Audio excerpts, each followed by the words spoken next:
the evolution of how art's designed, you know? It just kind of evolves itself. Yeah, I work that way, mostly from my instinct and my emotion. Instead of having a specific piece I want to make, I kind of have this dialogue with the clay and I channel whatever comes through me.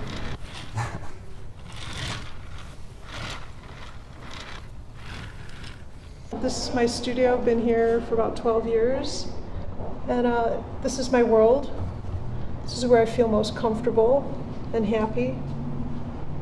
If I had my way, I'd just stay here all the time and work and not go out in the world. But I also teach at American River College, and I love teaching, and I teach ceramics, so it all works.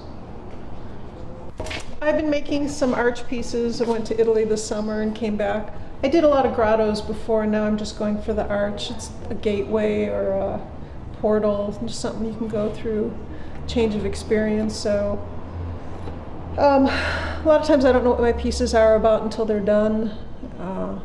I've been working a lot with birds in my mythology, something about being free and flying. So a lot of birds have come through my pieces. But then this is another archway. Just different ways of working with it.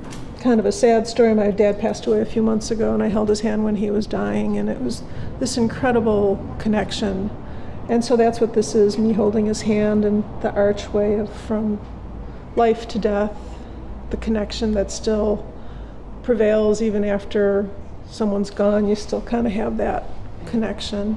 This is another one of my ones I like a lot, is Touching Dom's Toe. It's a piece I made after I touched a Michelangelo sculpture in Italy.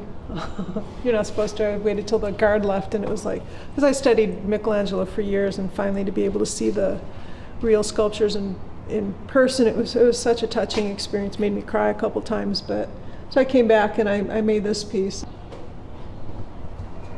A lot of times you put your piece in the kiln, and you kind of, I believe, you let the kiln gods really finish the piece off. So I don't feel like I'm working alone. I work, different planes of the universe come through me, and it's really interesting working that way, because then you learn a lot about yourself and humanity by being open to everything. And so I think my pieces are better for it. Instead of being really rigid and trying to make them perfect, I kind of try and let them live and let the clay help dictate and feelings. And sometimes I'll pick up a book and open it up, and this image would be almost exactly what I'm doing, or it would help enhance what I'm doing.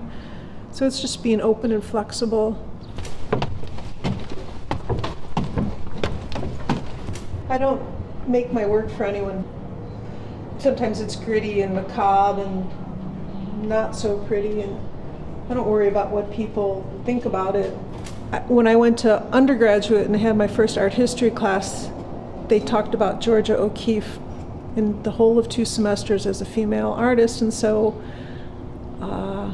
I grew up like second generation woman artist trying to make her way. I never had any female instructors or role models, but I'm a strong woman, so I like showing strong feminine power in my work, and also the balance of masculinity. I mean, I believe we both have it we have them both in us, and it comes out in my work, I think. And that's one reason I wanted to teach, is to be a role model for the young women too, because you need role models. I want my work to speak to people when I'm not there, and I'm not with my work a lot if you're in a gallery, and so I want someone to be able to come up to the work and be touched by it. So so I'm going to dig deep down and pull it up and expose myself.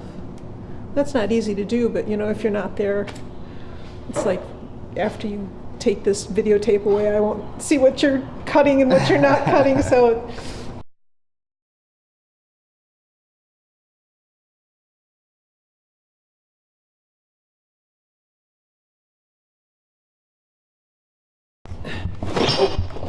that's okay. Okay. That's okay. That's okay.